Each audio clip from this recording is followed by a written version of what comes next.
इतिहास सां जुड़ियल राय घराणे जे दौर जूं 7 हैरान कंदड़ हक़ीक़तूं जिन ते मुख़्तलिफ़ वक़्तनि ते अक्सर एतिराज़ ऐं तज़ाद साम्हूं ईंदा रहिया आहिनि। हिन वीडियो में पाण सिंध मथां हुकूमत कंदड़ राय घराणे जूं 7 अहिड़ियूं ॻाल्हियूं बयां कंदासीं जेकी वाक़ई अव्हांखे हैरान कंदियूं ऐं हिन वीडियो जे आख़िर में अव्हां पंहिंजी राय क़ाइमु करे सघो था जेका असां लाइ अहमियत जोगी हूंदी। नंबर 1, राय घराणे सिंध ते 137 साल हुकूमत कई, 495 ईस्वी खां 632 ईस्वी ताईं। मगर मुहक़क़िक़नि जी राय आहे त राय घराणे जो हुकूमती दौर 1.5 सदी जो हो। ही इस्लामी दौर जो वरी उहो साल हुयो जंहिं साल इस्लाम जे पैगम्बर मुहम्मद सल्लल्लाहु अलैहि वसल्लम हिन दुनिया तां रहलत फरमाई, यानी 632 ईस्वी जो उहो ई साल राय घराणे जी हुकूमत जो आख़िरी साल हो, जंहिं खां पोइ उहा हुकूमत राजा ॾाहर जे पीउ ब्राह्मण चच संभाले वरिती। नंबर 2, राय घराणे जे दौर में ईरान जे हाकिम निमरूज़ सिंध ते हमिलो कयो, जंहिंजी हुकूमत फ़ारिस, इस्फ़हान, एवाज़, बस्त ज़ाबिल, सजिस्तान, मकुरान ऐं करामान ताईं फैलियल हुई ऐं सिंध मुल्क ईरान जो 20हों सूबो हुयो।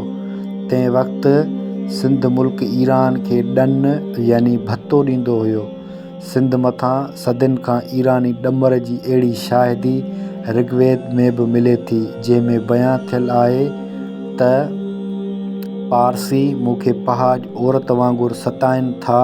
सिंधूअ जी दौलत ऐं आसूदा हाली त हिकु तरफ़, ॿिए तरफ़ पारसी ईरानी लालची नज़रुनि सां ॾिसी रहिया आहिनि। ए लोको तयारु रहो ऐं अॻिते क़दम वधायो।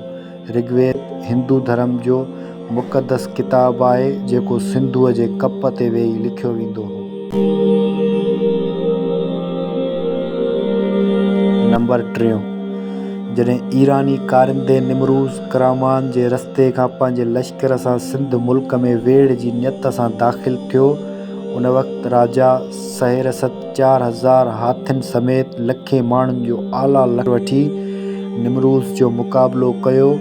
उहा वेढ़ सिंध मुल्क भतो ॾियण खां इनकार ख़ातिर कई हुई, जंहिंमें केतिरा ई खूनख्वार ईरानी लुटेरा मुआ ऐं केतिरा ई सिंध माता जा जवान धरती जे अज़्मो वक़ार लाइ जान जो नज़रानो ॾेई विया।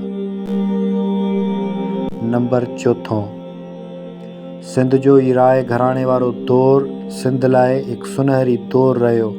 हिन दौर जी शुरूआति ॿुध धर्म जी शांती खां शुरू थी ऐं आख़िर में मज़हबी हथ चुराण जे अंदरूनी रस्तनि वसीले हिंदू मज़हब ते ख़तमु थी। राय घराणे जे दौर में उन वक़्त जा माण्हू ॿुध मत जा पैरोकार हुआ। नंबर 5, राय घराणे जी हुकूमत जा 5 राजा हुआ। संदन माइटी कलात जे सेवा राजान ऐं राजपूताना जे राजान सां थियल हुई। उन वक़्तु हुकूमत जूं हदूं उत्तर में कश्मीर कांधार हिमलत ताईं, ओलहंदे में करामान जी वादीअ नूर मंशूर ताईं, ॾखिण में सूरत ऐं ओभर में चित्तौड़गढ़ ताईं हुई। नंबर 6, राय घराणे जे हुकूमत जो बानी राय दिवाजी हो ऐं उन वक़्तु सिंध मुल्क 4 सूबनि ब्राह्मणाबाद, सिविस्तान, इस्कंदलिया ऐं मुल्तान में विरहायल हो, जंहिं जूं हदूं 5 नंबर वारी वज़ाहत थियल इलाइक़नि ताईं पखिड़ियल हुयूं ऐं हर सूबे ते हिकु गवर्नर मुक़ररु हो। उन वक़्तु सिंध मुल्क जी गादीअ जो हंधु अलूर यानी अॼोको अरोड़ हुयो, जिते राजा रहंदो हो। नंबर 7, राय घराणे वारनि सिंध जे दिफ़ा लाइ वॾा कम कया ऐं हिननि दिफ़ाई नोयत जा अहम क़दम खयां।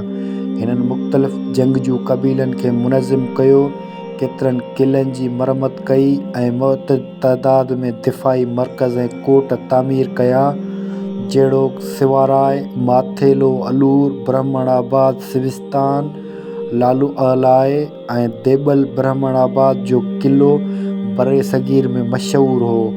ब्राह्मणाबाद जो क़िलो काफ़ी एराज़ी में पखिड़ियल हो, जंहिंखे 1400 बुर्ज हुआ। हिन में हिक ई वक़्तु 40,000 लश्कर समाइजी सघंदो हुयो।